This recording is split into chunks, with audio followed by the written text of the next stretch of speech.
You're sweating. Not from nerves, but because the air feels like a hot towel suffocating your mouth.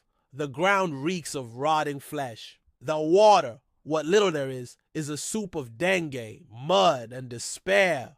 And you know what's worse. You chose to be here, or at least pretended you had a choice. You're French, you're an engineer, and you've just stepped into the Panama Canal bubble. Congratulations, your death sentence has been signed with a Parisian accent. Ever felt like life played a trick on you? Then subscribe to the channel and hit like.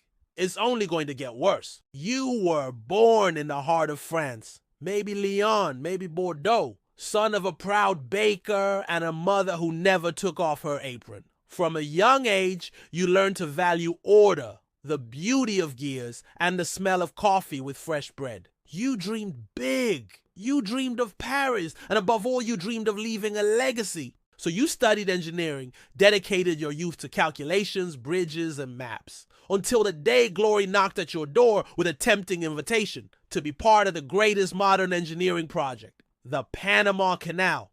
What you didn't know is that you had just accepted an invitation to hell, except instead of horns and fire, there would be mosquitoes, fever, and silence. You arrive in 1881. Everything seems promising. Your superiors talk about medals, glory, the new Eiffel Tower of world engineering. But the moment you step off the ship, the smell punches you. The heat isn't just heat, it's torture. The humidity enters your lungs and decides never to leave.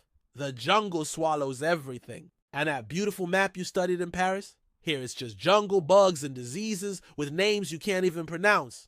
Days turn into weeks. You begin sweating blood, almost literally. Malaria, yellow fever, cholera. The air is contaminated with death. Your coworkers begin disappearing. So-and-so caught a ship back, they say, but you saw his body being buried in a rush. No name, no cross. You keep going because you still believe. Still think it's just a rough phase. That's cute of you. If this gave you chills, imagine living through it. Share this video with someone who thinks France only made croissants. You're no longer an engineer. You're a luxury prisoner. The more important Frenchmen, like you, live in the so-called sanitary bubble. Sealed houses, light clothes, strict rules. But the bubble isolates nothing. It just reminds you daily that you can't leave. You're surrounded by death, eating foie gras and reading moldy newspapers from Paris. You're not living, you're surviving, and you laugh nervously when you hear another gunshot. A desperate worker has taken his own life. The weeds grow faster than your excavators. Every hole you dig becomes a grave. The mud swallows the tracks. The machines stop, and the Americans start laughing. They bet the French would fail. And you start to believe them. The jungle has a personality, and it hates you.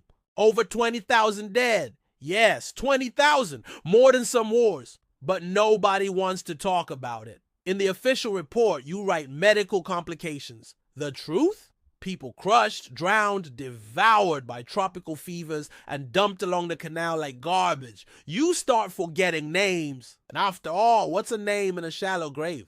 The project went bankrupt, literally. Ferdinand de Lesseps, the man behind the Suez Canal success, is now a national disgrace, and you are a volunteer idiot. France forgot you. Your pay hasn't arrived in months. Your pride turned to dust, mixed with Panama's wet dirt. You write letters no one answers because no one cares about you anymore. When the Americans take over the canal, they don't start from scratch. They start on the bodies you left behind. They bring vaccines, doctors, and dynamite. They finish the job. They get the glory. You watch from afar. With chronic malaria, ruined lungs, and a scar on your pride. They call you a joke. And maybe they're right. If you still think this is just a tropical tragedy, wait for the next part. Subscribe. It's free. Unlike French suffering.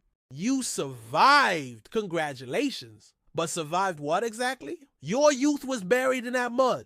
Your future too. You return to France. No one remembers you. They call you the jungle failure. You start coughing blood. The doctor says it's pulmonary tropicalism. But you know it's the grief of who you once were and the rage for what they did to you. You die poor.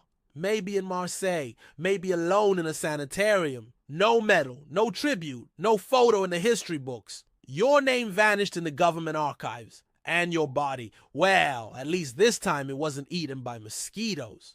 The only thing left behind was a final sigh of regret. Why did I go?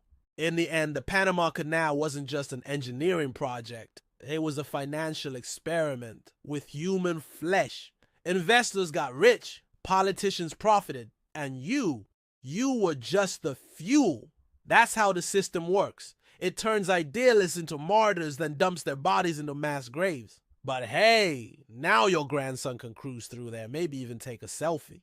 And in the end, you just wanted to build something beautiful, but you built a graveyard with your sweat, your time, and your name buried along with it. If this story touched you, leave a like, comment, I would have run, and share it with someone who still thinks old Frenchmen live well. Here you've seen the exception.